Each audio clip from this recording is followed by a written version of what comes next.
You know, there is there I've seen many small churches, and I know a lot of pastors. For some reason I just know a lot of pastors. I know a lot I have friends that are close to pastors, and they become friends of mine, and the Lord has used me to minister to them even though they're pastors. But the bottom line is I know them, you know, and a lot of them have small churches too. And I have to make mention of one, Redeeming Lighthouse of God. That church amazes me because the power of God is so strong in that church. And with the little resources that that church has, they minister to so many people. It's such a fast growing church. What I'm telling you, these people, even different countries, their apostle, Dr. Apostle Gillian Bissett, travels a lot, evangelizes a lot. This church, with the little they have, they do barbecues. When there's a holidays, they do all kind of things to invite people. They have so many events, the banquets, all kind of things. Little church, but they do so much. These people are like always ministering to people, always planning events and stuff like that. That's the heart. I didn't know my video stopped. But anyway, that's the heart of evangelism. To me, that's the heart of evangelism. There's like just a passion for souls to be born into the kingdom of heaven. I greatly respect that church for that. Other than that, I'm telling you, my church, I've I've been a part of. That's a place where that church gets people involved, gets the saints involved. They spend so much time trying to encourage these saints, encourage them, and explaining evangelism, explaining the passion of Christ.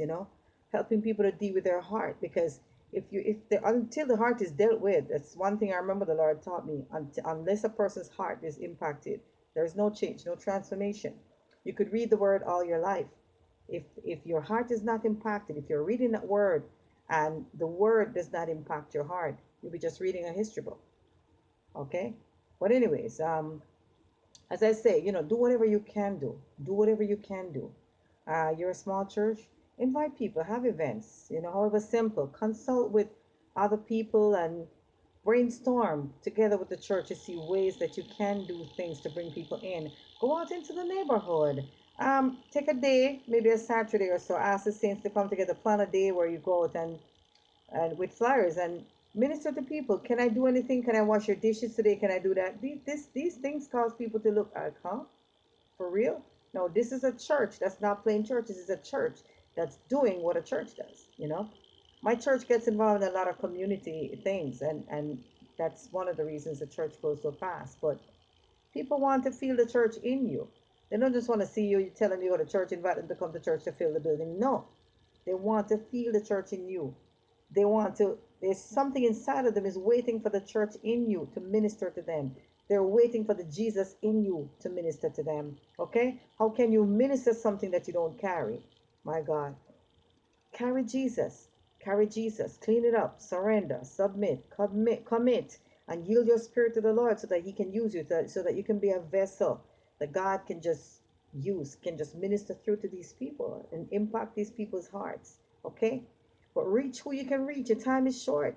There must be an urgency in your spirit. If it's not there, ask the Lord for it to give you that urgency. Read the word, worship, and invite other people to experience your God, experience the joy you feel when you worship, when you praise Him, when you talk to Him, you know, the wisdom of the word.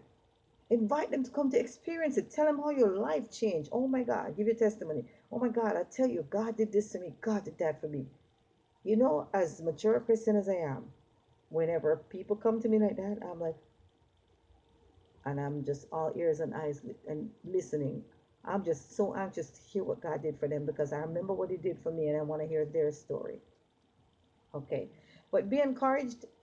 This is video 2. I don't want it to be a long one, because I want you to watch the others. You know, just do what the Lord called you to do. Minister, evangelize, evangelize.